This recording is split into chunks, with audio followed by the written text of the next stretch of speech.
돈으로 안전을 살 수 있을까요? 2026년 1월 19일 아프가니스탄 수도 카불입니다. 카불에서도 가장 번화한 곳 샤르의 나우 지구, 외교 공관들이 몰려있고 카불에서 땅값이 제일 비싼 동네죠. 그 한복판에 있는 중국 식당에서 점심시간에 자살폭탄 테러가 터졌습니다. 7명이 목숨을 잃었고 13명이 부상을 입었는데 부상자 가운데는 중국 국적자도 포함되어 있었죠. ISK가 즉시 성명을 냈습니다. ISK는 이슬람 국가, 즉 IS의 호라산 지역의 조직입니다. 성명은 아주 짧았죠. 중국 국적자를 표적 목록에 올렸다. 이유도 밝혔습니다. 중국이 신장에서 무슬림을 탄압하고 있다는 것이었죠. 그런데 여기서 이상한 점이 생깁니다. 중국은 아프가니스탄을 지배하는 탈레반과 수년째 경제 협력을 이어온 사이입니다. 탈레반은 공개적으로 이렇게 선언하기까지 했죠. 중국을 향한 위협은 아프가니스탄 전체에 대한 도전이다. 중국은 돈을 줬고 탈레반으로부터 보호 약속도 받았습니다. 그런데 정작 중국인은 더 위험해졌습니다. 도대체 왜 그런 걸까요?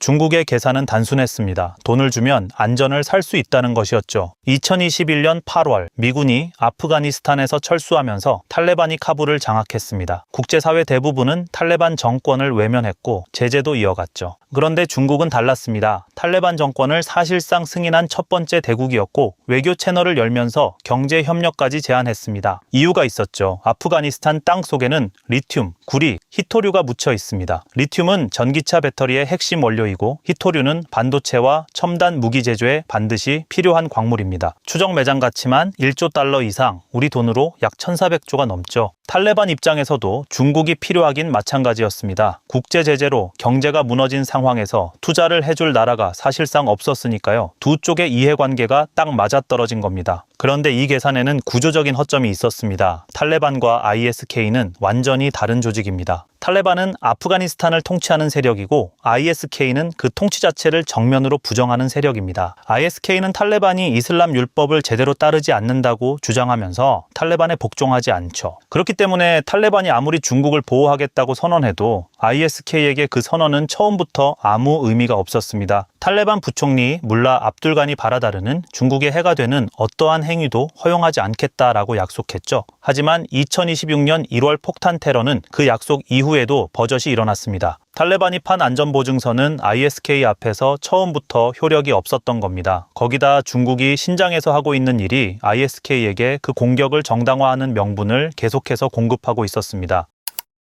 ISK가 중국을 표적으로 삼기 시작한 데는 구체적인 역사적 뿌리가 있습니다. 2017년 중국 정부는 신장 위구르 자치구에서 대규모 구금 정책을 시행하기 시작했습니다. 신장은 중국 서쪽 끝에 위치한 광대한 지역으로 위구르족을 비롯한 튀르크계 무슬림들이 수백 년간 살아온 곳이죠. 중국 정부는 이 지역에 직업훈련센터라는 이름을 붙인 시설을 수백 개나 세웠습니다. 그런데 유엔 인권 최고 대표 사무소가 2022년 발표한 보고서에서 이 시설들을 사실상의 구금시설로 규정했습니다. 성폭력, 강제 의료 조치, 종교 탄압이 자행됐다고도 밝혔죠. 유엔 추산 최소 100만 명, 일부 연구에서는 최대 180만 명의 무슬림 소수민족이 이 시설에 수감된 것으로 봅니다. 수감 규모를 가장 직접적으로 보여주는 수치가 있습니다. AP통신이 분석한 데이터에 따르면 신장 일부 지역에서는 주민 26명 가운데 1명꼴로 테러 관련 혐의로 수감됐다고 합니다. 어느 마을에서든 주변을 한 번만 둘러보면 이웃 25명 중 1명이 시설에 끌려갔다는 뜻이죠. 숫자로 보면 더 실감이 납니다. 이 탄압은 즉각적인 반응을 낳았습니다. 중앙아시아와 중동, 아프가니스탄에 흩어져 있던 위구르족 출신 무장 세력들이 자극을 받은 겁니다. 이들이 속한 조직은 동투르키스탄 이슬람 운동 혹은 투르키스탄 이슬람당이라고 불리는데 쉽게 말해 신장 독립을 목표로 하는 무장 단체입니다. 이 단체는 오랫동안 탈레반과 협력 관계를 유지해왔죠. 탈레반에게 전투원을 공급하고 탈레반으로부터 거주지와 훈련 공간을 받는 구조였습니다. 그런데 탈레반이 중국과 가까워지면서 상황이 달라졌습니다. 탈레반은 중국의 요구에 따라 위구르 무장 세력을 압박하기 시작했거든요. 주요 거점이었던 바다흐샨주에서 다른 지역으로 강제 이주시키고 중국인을 공격하지 못하도록 단속했습니다. 탈레반에게 배신당했다고 느낀 위구르 전투원들, 그들에게 ISK가 손을 내밀었죠.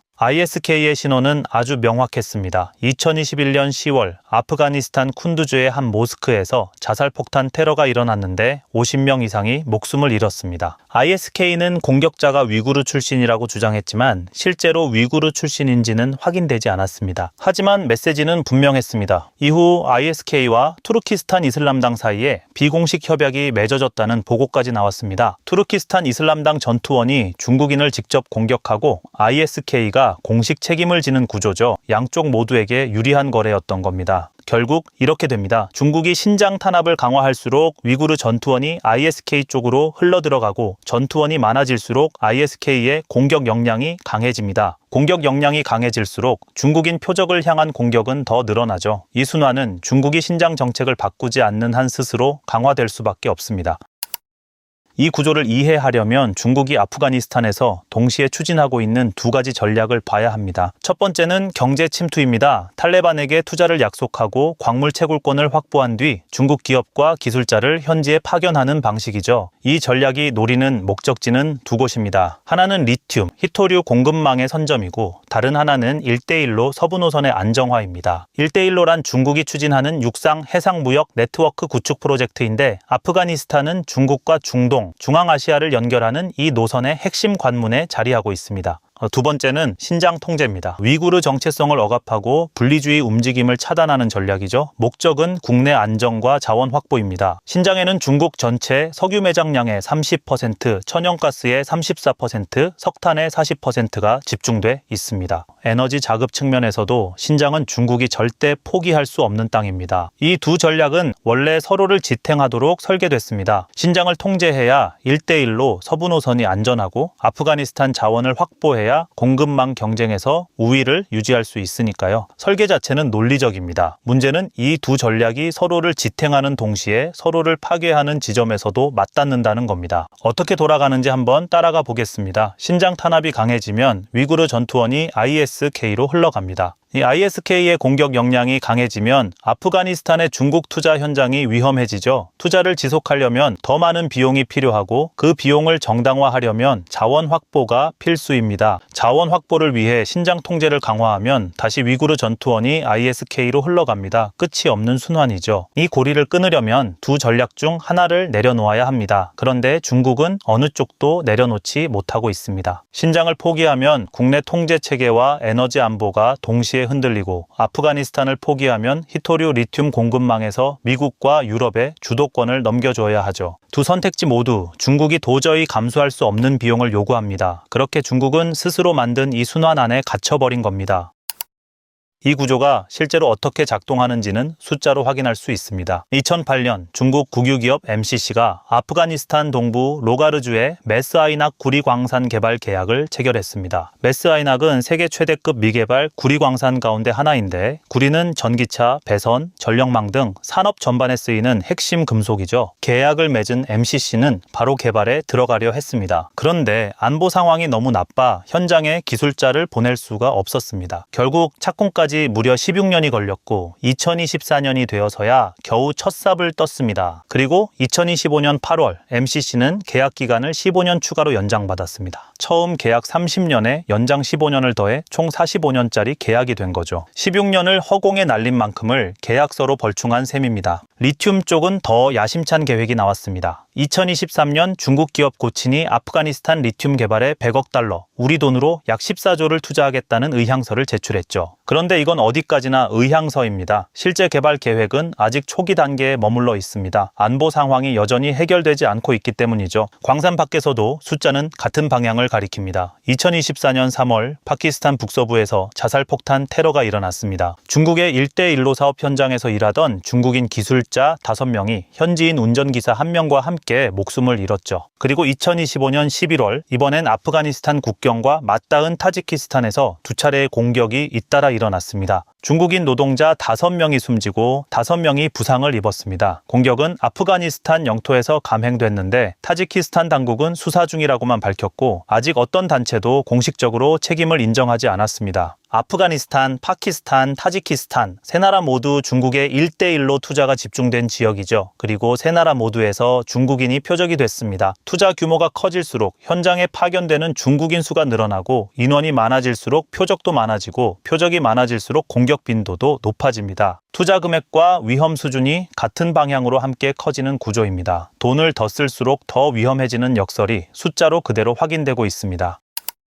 이 순환 구조는 저절로 굴러가지 않습니다. 각자의 이해관계를 가진 집단들이 이 구조를 유지하는 쪽으로 움직이고 있거든요. 먼저 탈레반입니다. 탈레반은 중국의 투자를 유치함으로써 정권의 정통성을 강화합니다. 국제제재로 고립된 상황에서 중국 자본은 탈레반 정부가 실질적으로 작동하고 있다는 증거가 되죠. 동시에 탈레반은 중국에게 광물 채굴권을 제공하면서 원하는 걸 얻습니다. 국제사회에서 중국이 대신 목소리를 내주는 겁니다. 실제로 중국은 UN 등 국제 무대에서 탈레반 제재 완화를 지지해 왔습니다. 탈레반 입장에서 ISK를 완전히 제거할 능력이 없다는 사실은 감추고 싶겠지만 그 사실이 드러날 때마다 오히려 중국에 더 의존하게 되는 구조입니다. ISK는 어떨까요? ISK는 중국의 아프가니스탄 진출 자체를 전략적 자산으로 활용합니다. 중국인이 현장에 많을수록 표적이 늘어나고 표적이 늘수록 공격의 명분이 선명해지죠. 공격이 성공할수록 ISK의 존재감이 커지고 그 존재감은 다시 전투원 모집으로 이어집니다. ISK에게 중국의 투자 확대는 위협이 아니라 오히려 기회인 겁니다. 중국 국유 기업들은 어떻습니까? 위험을 알면서도 멈추지 않습니다. 전기차, 배터리, 반도체 분야에서 미국, 유럽과의 공급망 경쟁이 갈수록 가속화되고 있기 때문이죠. 지금 계약서에 이름을 올려두지 않으면 경쟁자에게 선점권을 넘겨주게 됩니다. 안보 불안으로 개발이 지연되더라도 권리는 계약서 위에 살아 있습니다. 기업 입장에서는 위험을 감수하고 계약을 선점하는 게 합리적인 선택인 겁니다. 변화를 가로막는 장벽도 명확합니다. 중국은 신장 문제를 외부가 개입할 수 없는 내정 사안으로 규정하고 있습니다. 유엔과 서방의 비판에는 내정 간섭이라며 일관되게 대응하죠. 신장이 중국 최대의 에너지 자원지대라는 사실이 탄압을 멈출 경제적 유인을 원천 차단하고 있습니다. 탄압을 강화하면 ISK가 강해진다는 걸 알면서도 탄압을 멈추면 잃게 되는 것이 너무 많은 거죠. 결국 이 구조에서 비용을 치르는 건 결정을 내린 사람들이 아닙니다. 계약서에 이름이 오른 국유기업 간부들은 베이징에 있습니다. 현장에 있는 건 중국 식당을 운영하는 자영업자, 광산에서 일하는 기술자, 도로를 닦는 노동자들이죠. 2026년 1월 카불 폭탄 테러에서 부상을 입은 사람도 바로 그런 누군가였습니다. 중국이 지금 아프가니스탄에서 마주하는 이 구조, 사실 역사에서 반복된 패턴과 닮아 있습니다. 1979년 12월 소련은 친소 정권을 지키기 위해 아프가니스탄에 군대를 투입했습니다. 명분은 안 보였지만 실질적인 목표 중 하나는 아프가니스탄을 중앙아시아 전략 거점으로 확보하는 것이었죠. 소련은 막대한 자원을 쏟아부었습니다. 그러나 내부 무장 세력은 끝내 통제되지 않았고 10년 뒤인 1989년 소련은 결국 철수했습니다. 그 자리에 2001년 이번엔 미국이 들어왔습니다. 20년간 2조 달러 이상을 투입하면서 군사력과 재건 자금을 동시에 쏟아부었죠. 결과는 2021년 탈레반의 재집권이었습니다. 소련과 미국은 군사력을 앞세웠고 중국은 군사력 대신 자본을 선택했습니다. 전략의 형태는 분명히 다릅니다. 그런데 이 선택들이 공유하는 전제가 하나 있습니다. 외부에서 투입한 자원이 아프가니스탄 내부의 권력 지형과 이념 갈등을 통제할 수 있다는 전제입니다. 그 전제가 소련 앞에서 무너졌고 미국 앞에서도 무너졌죠. 물론 중국의 자본이 다른 결말을 만들어낼 가능성이 아예 없다고는 할 수 없습니다. 전쟁이 아닌 경제적 상호 의존으로 관계를 묶는 방식은 이전 시도들과 결이 다르니까요. 그러나 지금까지의 궤적은 다른 이야기를 하고 있습니다. 투자 계약서는 쌓이고 있고 개발은 지연되고 있고 그리고 공격은 계속되고 있습니다. ISK의 성명은 짧았습니다. 중국 국적자를 표적 목록에 올렸다. 이 문장을 지우기 위해 중국이 선택할 수 있는 방법은 두 가지입니다. 신장 정책을 바꾸거나 아프가니스탄에서 발을 빼거나, 그러나 중국은 그 어느 쪽도 선택하지 않고 돈을 쓰는 만큼 사람들이 다치고 있습니다. 돈으로 안전을 살 수 있을까요? 적어도 지금 아프가니스탄에서 중국의 답은 아직 나오지 않았습니다. 오늘 이야기는 여기까지입니다. 감사합니다.